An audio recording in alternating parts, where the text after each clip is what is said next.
And welcome viewers back to Home Brewing 101 with photography of Ozzy. Here we are going to be doing the primary fermentation transfer to a secondary carboy.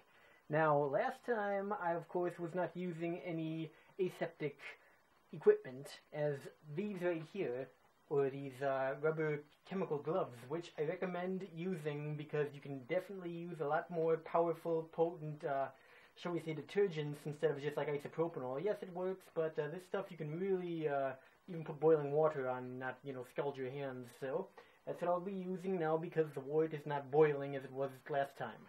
So first of all, you're going to need to take the airlock off the primary fermenter and get a siphon or a wine piece, and what you use is the vacuum and the gravitation pull to transfer the wort or the brew, shall we say, from one carboy to the other.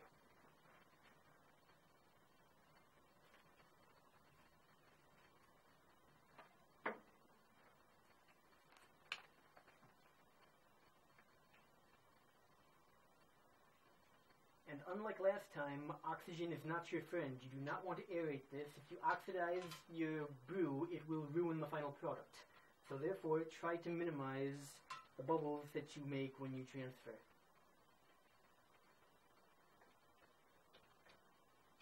And of course, the secondary carboy needs to be a bit lower in order to get a nice movement established. And we just let that go for however long it takes. Oh, what is the malted liquor? What gets you drunker quicker? What comes in bottles or in cans? Beer! Can't get enough of it. Beer! How we really love it. Beer! Makes me think I'm a man. Beer! I could kiss and hug it, but I'd rather chug it. Beer! Got my belly out to here. Beer! I could not refuse it. Beer! I could really use it. Beer, beer, beer. Beer, beer, beer, beer, beer, beer, beer, beer, beer, beer, beer, beer, beer, beer, beer, beer, beer, beer. More. What is the malted liquor? What gets you drunker quicker? What comes in bottles or in cans? Beer! Can't get enough of it. Beer! How we really love it. Beer! Makes me think I'm a man. Beer! I could kiss and hug it, but I'd rather chug it. Got my belly out to here. Beer! Golly, I adore it. Come on, damn it, pour it, do it for me, brew it for me, feed it to me, speed it to me. The most wonderful drink in the world. Hooray! So, just let it empty.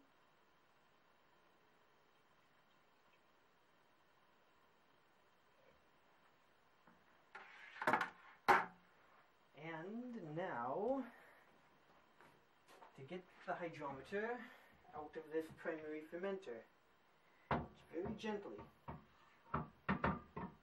just want to catch it.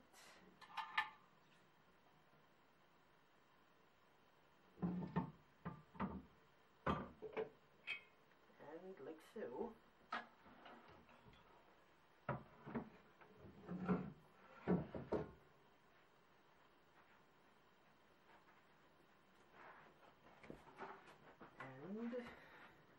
A little bit of metabisulfite for good measure. Pour that off. All that nice grime that we don't want to take with us into the secondary fermenter, and a little bit of the boiled water because the yeast is in the secondary fermenter. We don't want to inhibit if we can help it. Still going to do its job. All the way to the bottling carboxylation. And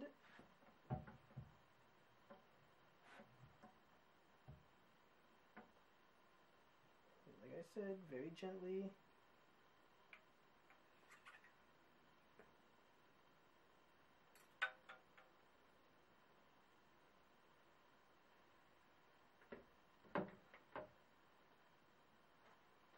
And the airlock.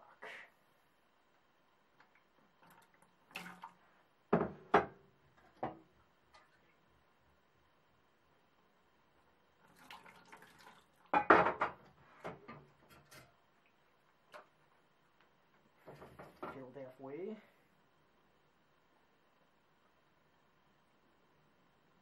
Or 2/3.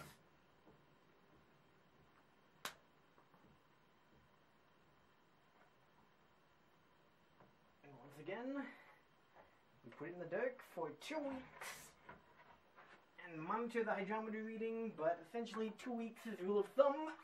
That it will then be done. And all that's left is putting it in the dark and the cleanup. And the secondary fermentation will be left covered and quiet for about 2 weeks, and the hydrometer reading at the end should be between 1.012 1.016.